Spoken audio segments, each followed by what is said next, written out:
I want to talk about more weird stuff that there's very few theories about why this happened.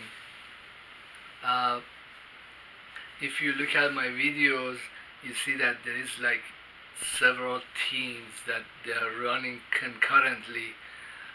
One of them is about quantum physics, and there's a bunch of videos on the quantum theories, negative gravity, stuff like that. Then there is videos about psychic experiences that I've had personally, and there's a bunch of videos on that. Then there's videos on spirituality, on like ethereal bodies, or extended mind. That's another thread, and then there's a thread on economics and different topics on like deflation. But I think that a lot of theories that there are out there about religion or spirituality or philosophy are really what fuels them is that somebody like me had this experience, and this experience was very strange. It was a spiritual experience, it was a psychic experience, and they were like puzzled, how do I explain this? There is no analogy in my immediate culture or in my personal history. So this person or me, I'll be like, well, let me look at some mythology, early Islamic philosophy. Let me look at New Testament. Let me look at Hindu mythology. In fact, this is exactly what happened when many scientists, researchers, were discovering the early stages of quantum physics and the results they were getting.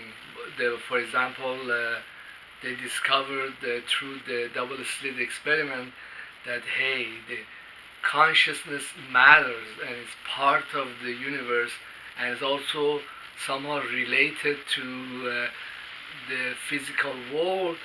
And if I, as a researcher, am looking at the result of particles going through two slits, if I know which particle went where, just the fact that I know changes the experiment and the pattern that shows up on the screen. But if I didn't know, but some device still measured it, then, well, no, it doesn't matter. Well, why is my consciousness, I'm just like somebody who's outside observer looking at this phenomena, why does it matter? Why am I part of this? Then it kind of forced them to kind of re-examine the Newtonian physics and the philosophy of duality, whereas the observer was always considered a separate part of the physical world or objective reality. And then they discovered, hey, this is not true. The observer is really the universe, and when the universe knows where the particle went, then the pattern would change, the result would change, everything would change. But if the observer didn't know, then that's a whole new ball game. So, but this kind of opens the door to many phenomena that happens in the consciousness or psychically, that you're gonna have to look everywhere.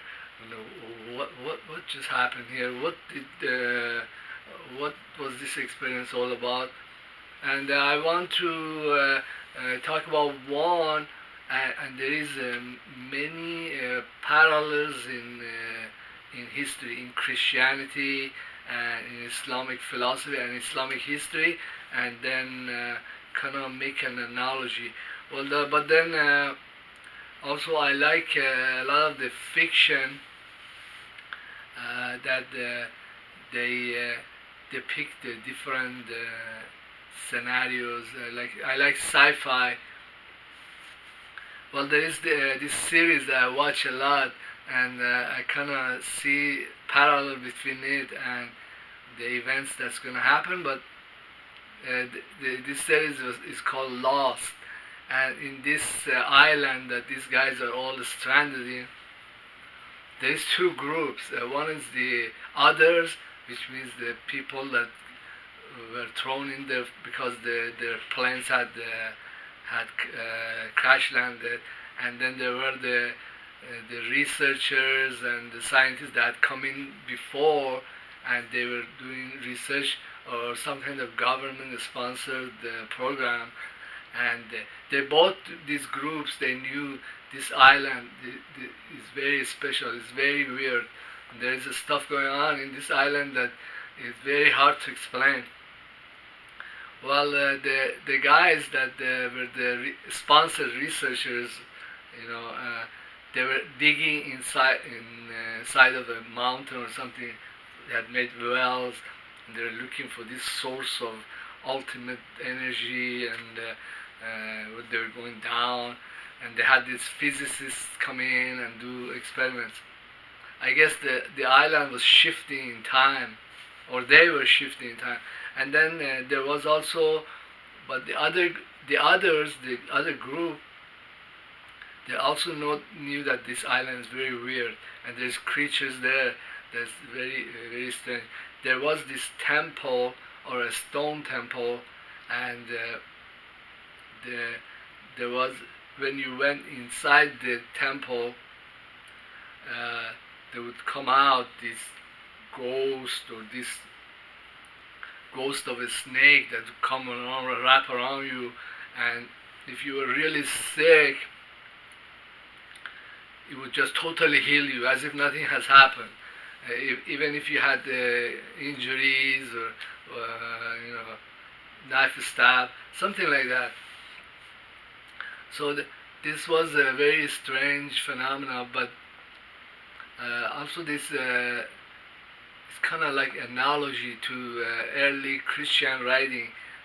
Talks about that, when the Lord will come in, and that and there is also a lot of writings, like when you go inside some of the churches, and there's hymns that when the Lord came in, just like that, the ghost of a snake that comes in that temple and wraps around people, and all kinds of weird stuff happens.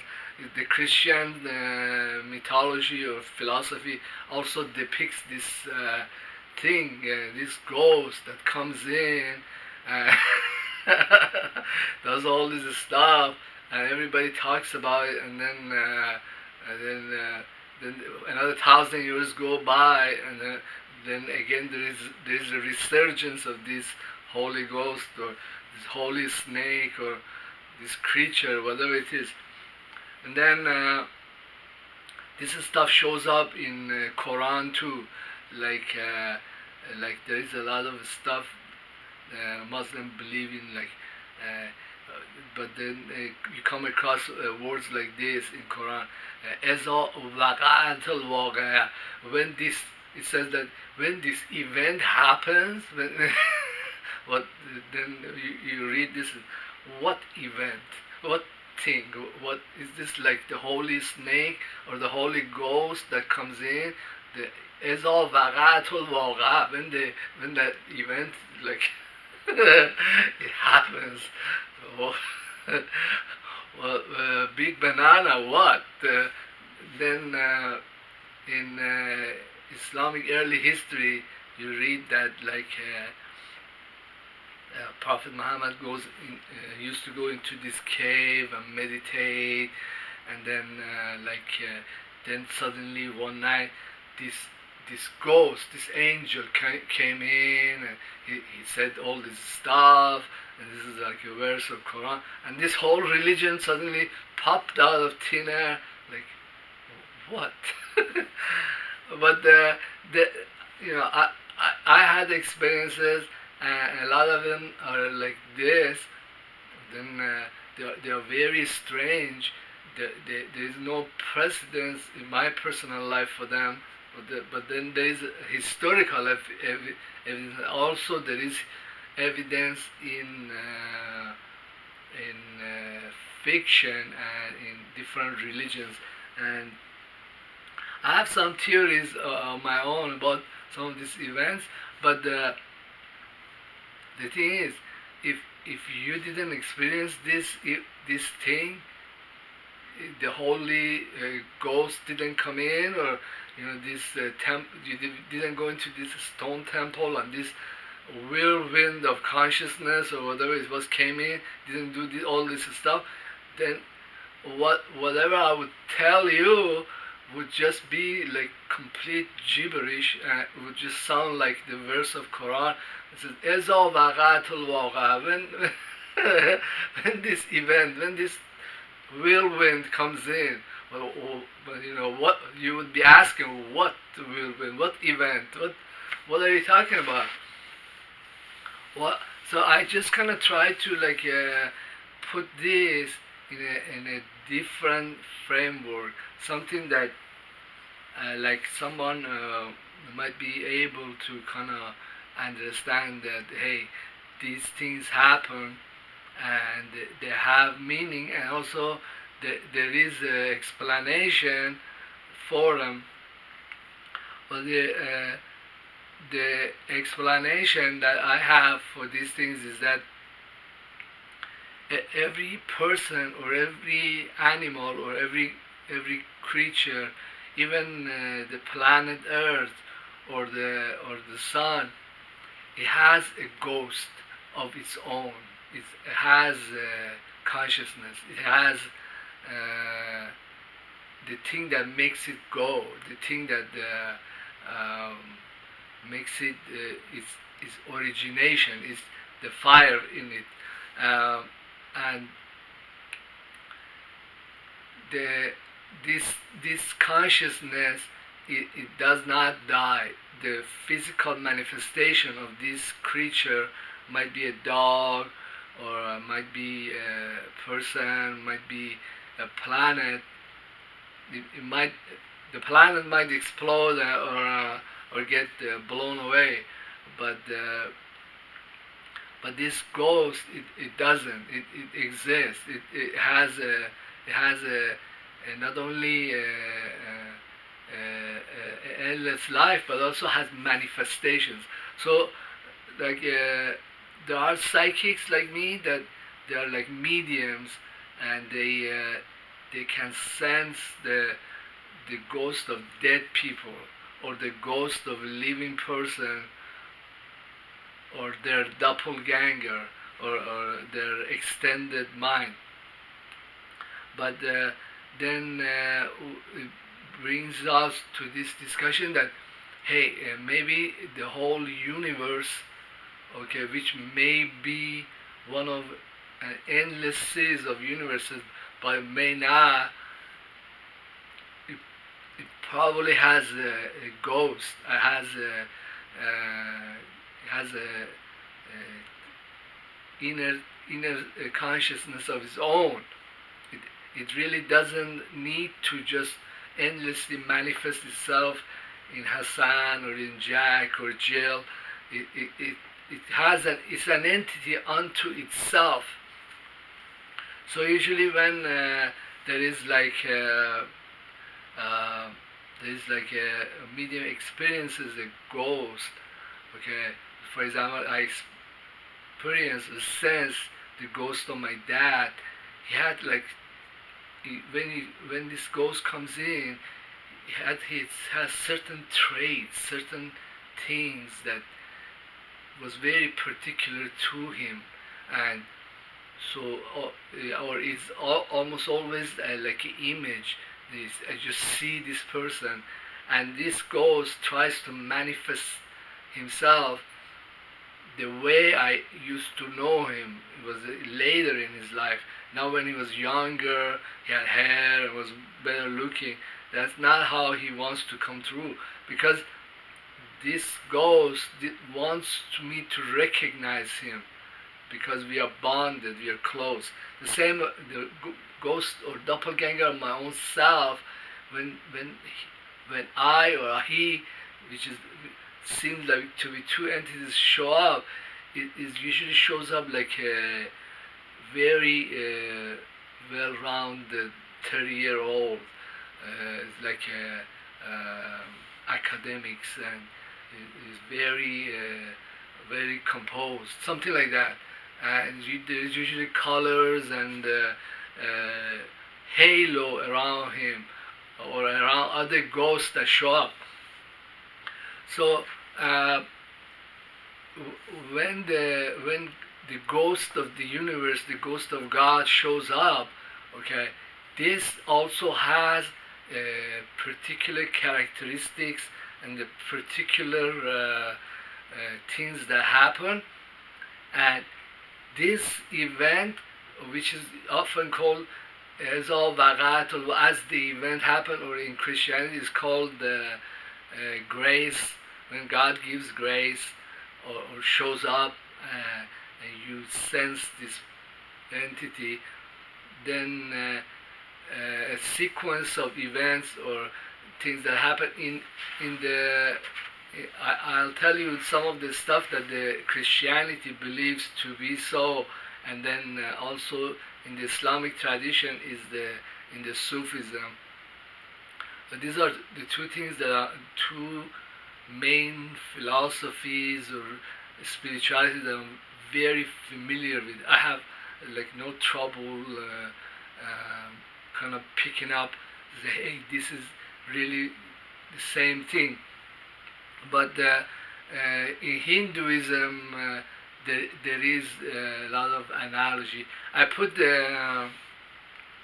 some pictures.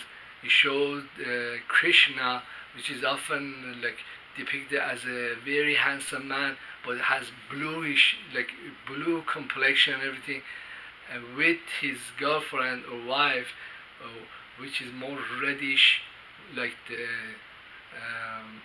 or has greenish or yellowish kind of reminiscent of lower chakras or your body, and then Krishna, which is like a bluish, shows up like that.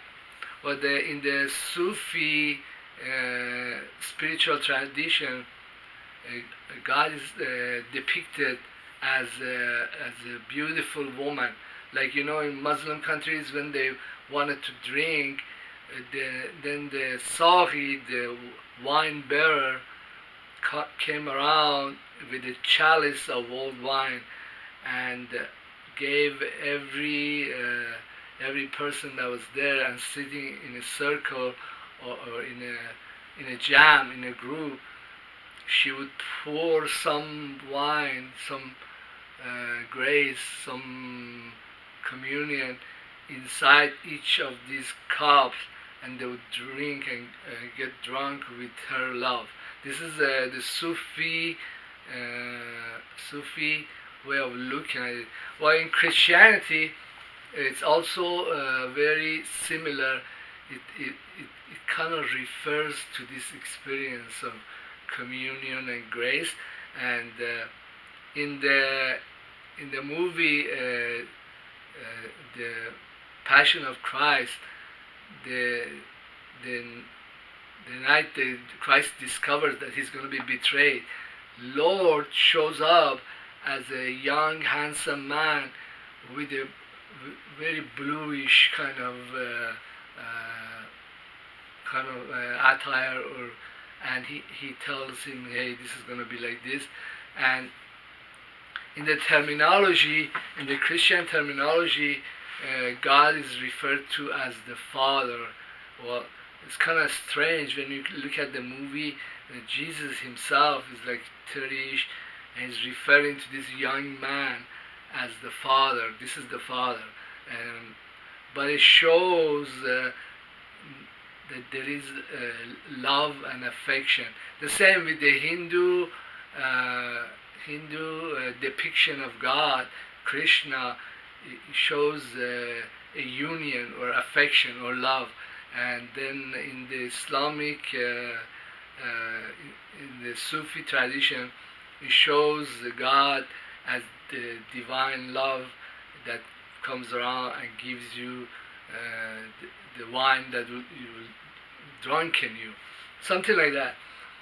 So, but if you were a medium or a psychic like me, and you had this experience, and you will see after even one time that when well, let me tell you an analogy how this happens. Is like it's just like falling in love, when you're the chick that you have fallen for, she shows up, and then like this is this is how it usually happens.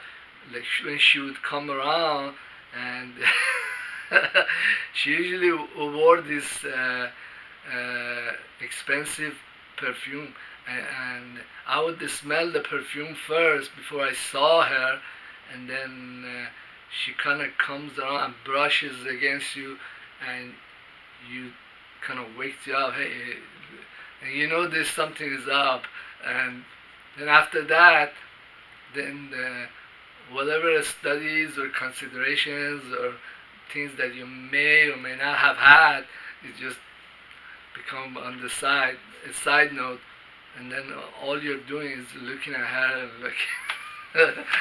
But it happens psychically, like it's a sequence of events. When it happens, you totally know this is not an ordinary experience. And also, as a medium, I know this is not the ghost of like my dad or me or my ancestors. It's not. It has a different qualities. It also feels like there is you have like gone into well, in the Christian terminology, Jesus says that he's a king, like when you receive communion, it's like you have come into the emperor's office, and and there is this feeling of belonging and total devotion. It's just like love, just like the Sufi mythology kind of depicts it. Well, the depictions, it's kind of varies from different religion to another religion, because different people perceived it differently, but it almost always is some form of love, and is almost always depicted as a woman or a pretty woman that comes around, and there is this affection and this communion, and it kind of like lasts like about 2-3 minutes, sometimes much less, and then it goes away. It's like, and when it's over, you feel this deep sense of gratitude and satisfaction. It's like somebody just gave you a check for like $5 million. You know? But anyhow, enough of these very weird, stuff. But I see some of these experiences or narration in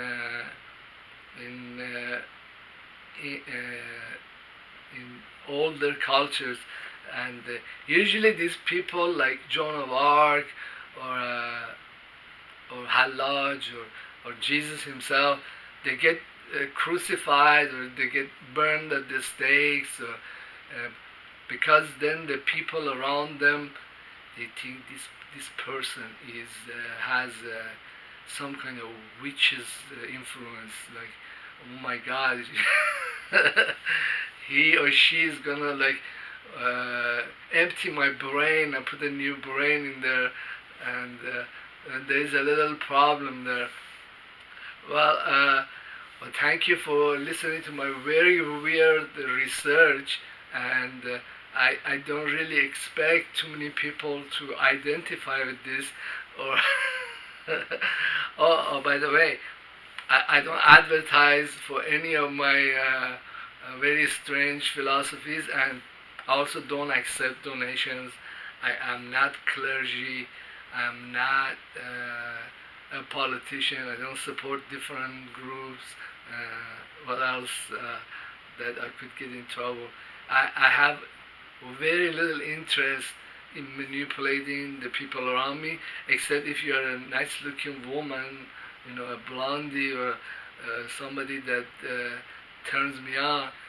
Yes, you're gonna have some problems with me, but other than that, I don't believe that using this stuff is does any good or anything, and kind of people that I'm a lot like a asshole magnet because a lot of people, they first of all, they don't believe in God or in any kind of spirituality or psychic event, and when they see somebody has these qualities, they think that, hey, this is a great opportunity, like maybe he's gay, and